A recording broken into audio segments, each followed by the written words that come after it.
Susan Powell seemed to have the life many dreamed of. Born on October 16, 1981 in Oregon, she grew up in a loving family surrounded by siblings who adored her. Her radiant smile and optimistic personality left a lasting impression on everyone she met.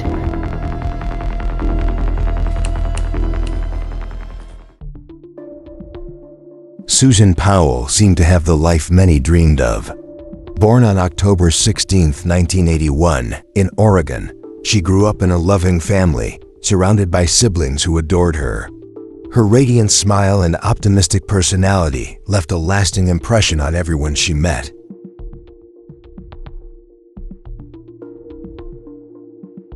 In her early 20s, Susan met Josh Powell, a seemingly charming and ambitious young man. They quickly fell in love and their relationship blossomed, leading to their marriage in April 2001. The couple envisioned a bright future together, filled with love, laughter, and family.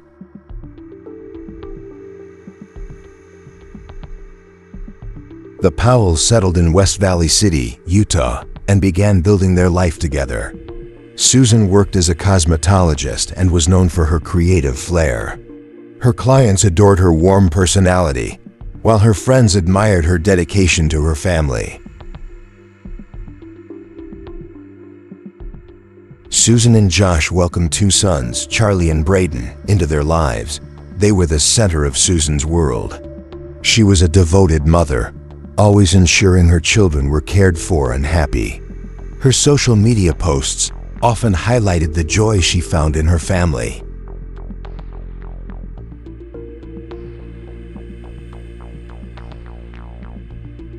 However, behind the scenes, the cracks in their marriage began to show. Josh's controlling behavior and financial irresponsibility began to weigh heavily on Susan. He managed the household finances rigidly, limiting Susan's independence, and often pressured her to adhere to his strict ideals. Josh's relationship with his father, Stephen Powell, also raised red flags.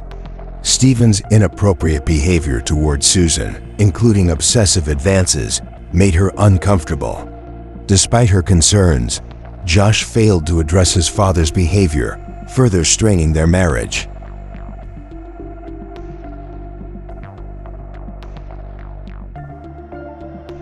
Susan's friends and family grew increasingly concerned. She confided in her close friends about Josh's erratic actions and their strained relationship. She began documenting her struggles in a journal and creating a will, fearing for her safety and that of her children.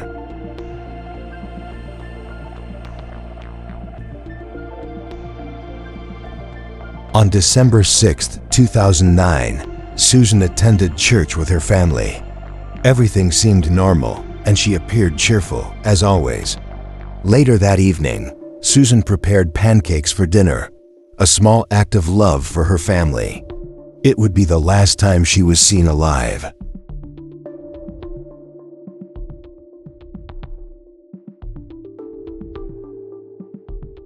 The next day, Josh failed to show up for work.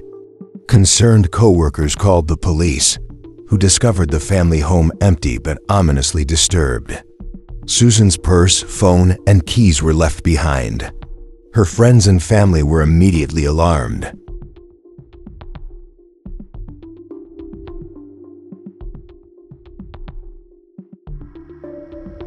Josh's explanation for her absence was peculiar.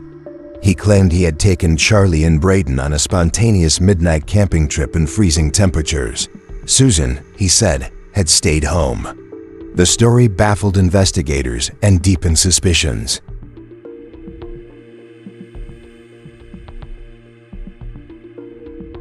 As the search for Susan began, the community rallied together. Volunteers distributed flyers, organized searches, and prayed for her safe return. Yet, the shadow of doubt loomed large over Josh, whose behavior grew increasingly erratic in the weeks that followed.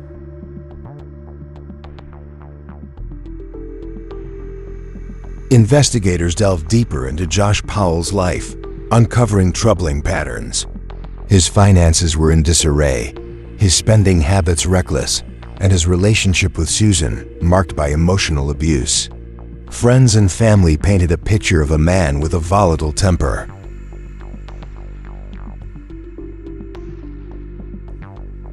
Susan's journal entries became a critical piece of evidence. They revealed her fears for her safety and concerns about Josh's controlling nature. She expressed love for her children, but voiced apprehension about the future if her marriage continued on its destructive path. As the investigation progressed, attention turned to Stephen Powell, Josh's father. During a search of Stephen's home, authorities uncovered thousands of explicit images and disturbing writings about Susan. Stephen's obsession had gone far, beyond what anyone imagined.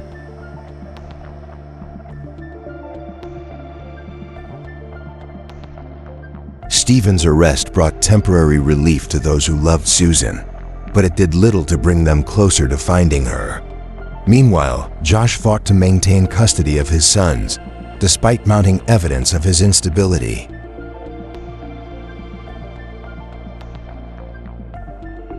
In 2011, Josh's behavior became increasingly alarming. He displayed no concern for Susan's well-being and refused to cooperate with law enforcement. He even moved to Washington State to live closer to his father, further isolating his children from Susan's family. The tragic climax came on February 5, 2012. During the supervised visit with his sons, Josh locked the social worker outside his home. Moments later, an explosion rocked the neighborhood. Josh had intentionally set the house on fire, killing himself and his two young sons. The nation mourned the loss of Charlie and Braden, innocent victims in a heartbreaking story.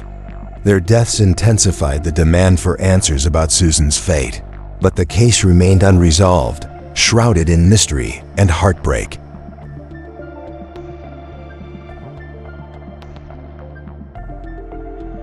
To this day, Susan Powell's disappearance remains one of the most haunting unsolved cases in American history. Her family continues to advocate for her, keeping her memory alive and seeking justice for the young mother who deserved so much more.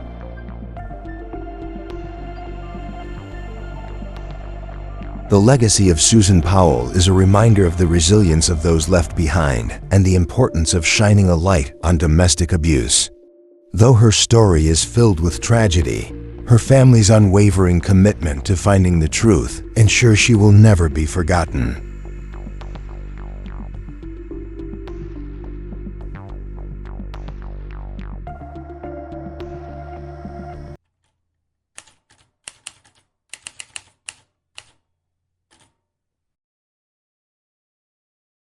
Welcome to another deep dive.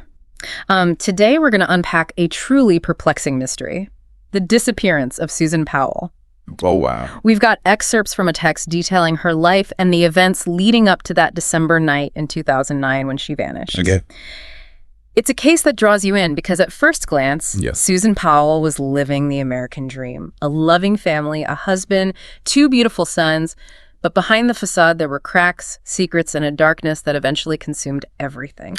You know, what's interesting is that the more ordinary a life seems on the surface, the more jarring the contrast when something goes wrong. And in Susan's case, the source material really highlights how that normalcy makes the mystery even more gripping. So let's start by painting a picture of Susan Powell. What kind of person was she, based on what we've learned? Well, she was born and raised in Oregon, Okay. close to her family. Everyone describes her as incredibly warm, positive, and cheerful. The kind of person who lights up a room. She was devoted to her sons, Charlie and Braden, and had a successful career as a cosmetologist. Her clients loved her. I was looking at some of her old social media posts while prepping for this, and it's heartbreaking. You know, she was always sharing pictures of her boys, talking about making them pancakes. It just makes her disappearance all the more unsettling. Absolutely. It's that relatability that makes this case so haunting. You look at her life and think, that could be anyone. But then, of course, we have the marriage. Right. Let's talk about Josh Powell. They had that whirlwind romance, got married quickly. Was there anything in the source material that hinted at trouble brewing beneath the surface early on? Yes, definitely.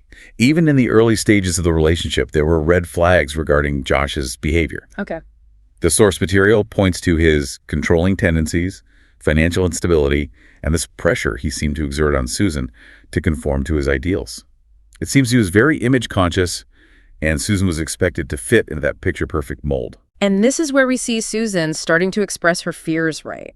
She begins keeping a journal, even makes a will, which in hindsight is incredibly chilling. That's right. Writing a will at such a young age is definitely unusual. It speaks volumes about the level of anxiety and concern she must have been feeling. It suggests that she sensed danger and was trying to protect herself and her children. Then we come to December 6th, 2009, the last day anyone saw Susan. It started like any other Sunday, right? Yes, the family attended church together that morning. Later that day, she made pancakes for dinner, again emphasizing the normalcy of it all, and then she simply vanished. And it's the next day when things really take a strange turn. Josh doesn't show up for work, the police are called to the house, and what do they find? An empty house. Signs of a disturbance, yes, but no Susan. And perhaps the most baffling detail is that her purse, her cell phone, her keys, everything she would normally take with her was left behind. Okay, so if I'm an investigator, that right there sends off 1,000 alarm bells, right? What did Josh have to say about all of this? What was his explanation? His story was strange, to put it mildly. He claimed that he decided to take his sons on a spontaneous camping trip in the middle of the night in freezing temperatures, and that he left Susan at home sleeping. I mean, that sounds far-fetched even without the context of everything else. Did investigators buy his story? Not for a second. It was immediately met with skepticism, and suspicion naturally fell upon Josh. It just didn't add up, especially given what we now know about Susan's character, a loving mother who wouldn't just abandon her children. Right, that's the part that gets me. It's like those little details about her personality, the pancakes, the social media posts, they build this image of a dedicated mother who lived for her kids. Yeah. And that makes Josh's story even harder to believe. Right. So where did the investigation go from there? What started to unravel as they dug deeper into Josh's life? Well, several things. First, his financial situation was a disaster. He was deeply in debt with a history of reckless spending. Not exactly the portrait of a responsible family man.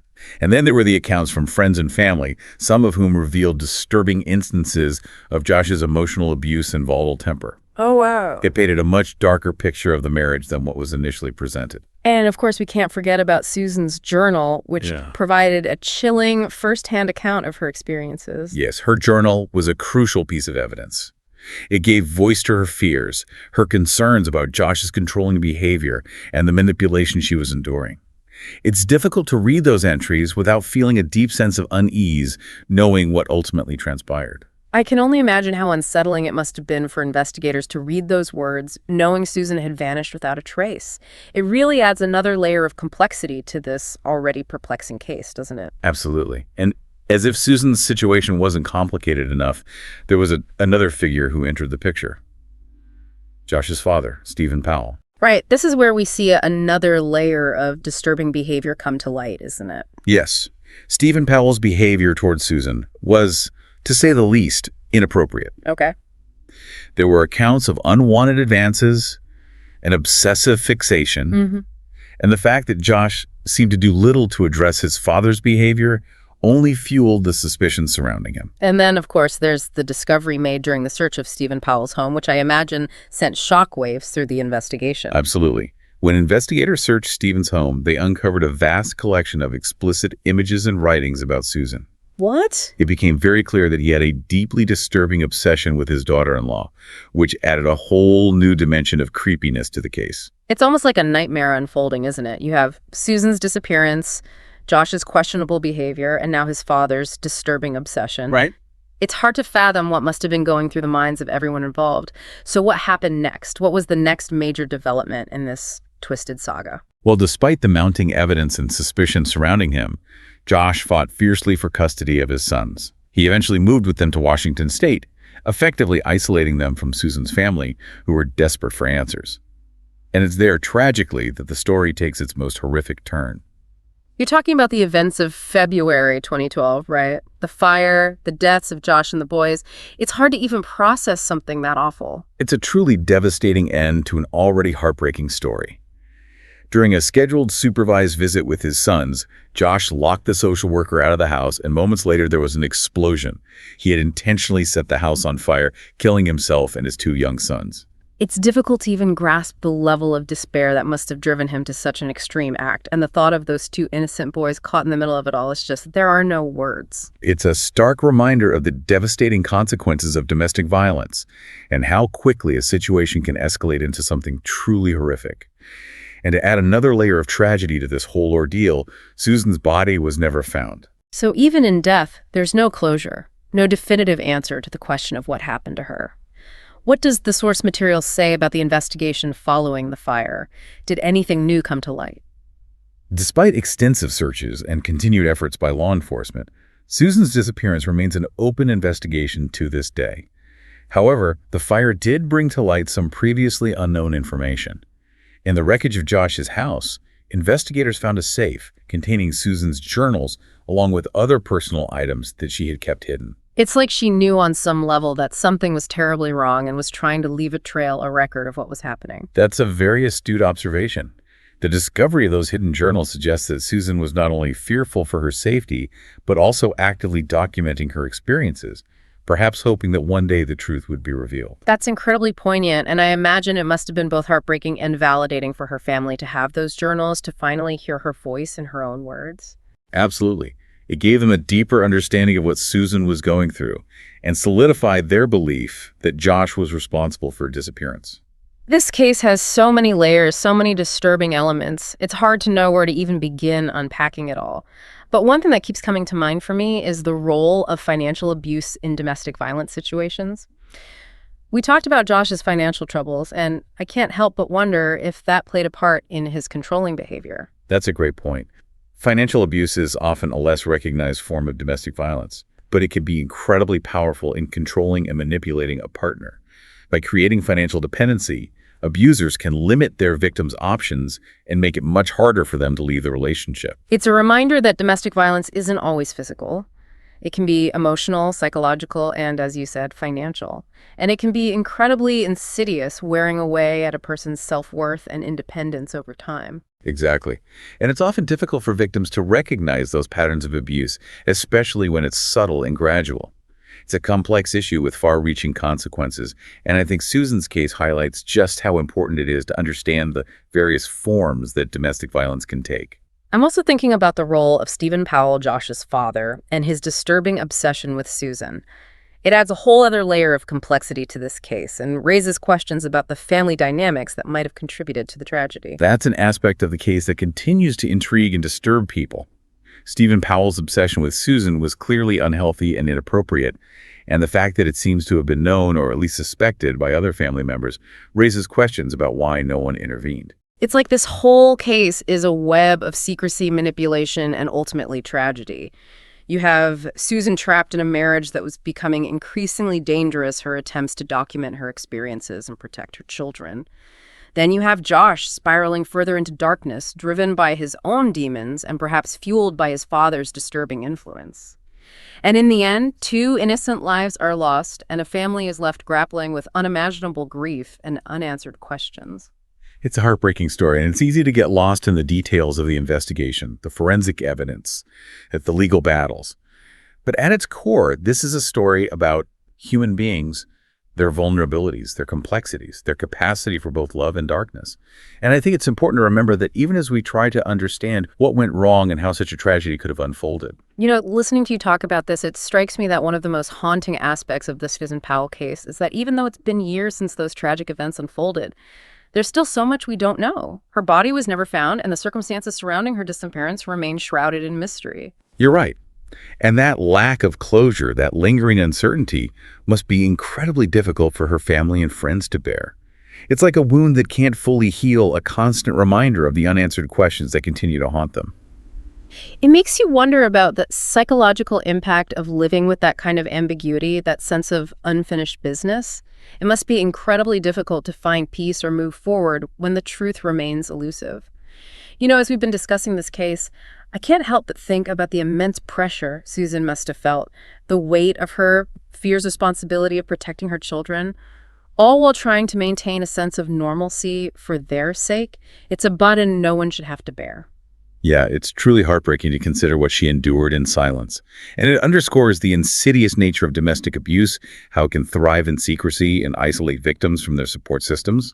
We talked earlier about her journals, those hidden glimpses into her reality. I'm curious, what specifically did those journal entries reveal? What kind of insights did they offer into Susan's state of mind? Well, the journals painted a vivid picture of a woman living in fear. They documented Josh's controlling behavior, his emotional manipulation, and the constant anxiety she felt about her safety and the well-being of her children. It's almost as if she was trying to document her own story, knowing that something might happen to her.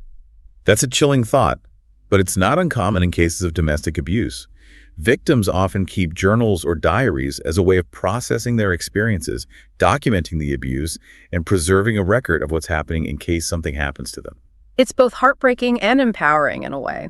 Heartbreaking because it shows the level of fear and desperation she must have felt, but empowering because it demonstrates her strength and her determination to leave a record of the truth. Exactly. And those journals ultimately proved to be invaluable to the investigation, even though they didn't lead to the discovery of her body. They provided concrete evidence of the abuse she was suffering and helped to establish a timeline of events leading up to her disappearance. It makes you wonder what would have happened if those journals hadn't been found. Would Josh have been able to maintain his facade of innocence? Would the truth about Susan's situation ever have come to light? It's impossible to know for sure, but those journals undoubtedly played a crucial role in shaping the public perception of the case and in galvanizing support for Susan's family's pursuit of justice. And speaking of Susan's family, I'm in awe of their strength and resilience throughout this whole ordeal. They've never given up hope, they've never stopped fighting for answers, and they've used their platform to advocate for other victims of domestic violence. Their dedication is truly remarkable. They've channeled their grief and anger into something positive, creating a foundation in Susan's name to raise awareness about domestic abuse and to support other families going through similar situations. It's a testament to the human spirit's ability to find meaning and purpose, even in the face of unimaginable tragedy. It is. And it's a reminder that even though we can't change the past, we can learn from these experiences, honor the memories of those we've lost, and work towards creating a better future. So as we wrap up this deep dive into the disappearance of Susan Powell, I want to leave our listeners with a few final thoughts. First and foremost, if you or someone you know is experiencing domestic violence, please know that you are not alone. There are resources available, people who care, and help is out there. Don't hesitate to reach out to break the silence and to seek support. And remember, there's no shame in asking for help. It takes immense strength and courage to acknowledge a situation and to take steps towards safety and healing. I think it's also important for all of us to be more aware of the signs of domestic abuse. Not just physical violence, but also the more subtle forms of emotional and psychological manipulation. By educating ourselves, we can better recognize these patterns and intervene when we see them happening. Absolutely. And let's not forget the importance of listening to and believing survivors. Their stories matter, their voices deserve to be heard, and their experiences should never be dismissed or minimized. We've talked a lot about the darkness in this case, but I think it's important to end on a note of hope. Even in the face of such tragedy, we can find inspiration in the resilience of the human spirit, in the unwavering love of Susan's family, and in their tireless efforts to bring about positive change. You're right. The Susan Powell case is a stark reminder of the devastation that domestic violence can inflict, but it's also a testament to the power of hope, the importance of speaking truth to power, and the enduring strength of those who fight for justice. Thank you for joining us on this deep dive into the perplexing and heartbreaking disappearance of Susan Powell. We hope this conversation has sparked some important reflections and encouraged you to take action in your own communities to prevent violence, support survivors, and work towards a world where tragedies like this become a thing of the past. And remember, even small acts of kindness and compassion can make a difference. Let's all strive to be more aware, more supportive, and more vocal in our efforts to create a safer and more just world for everyone.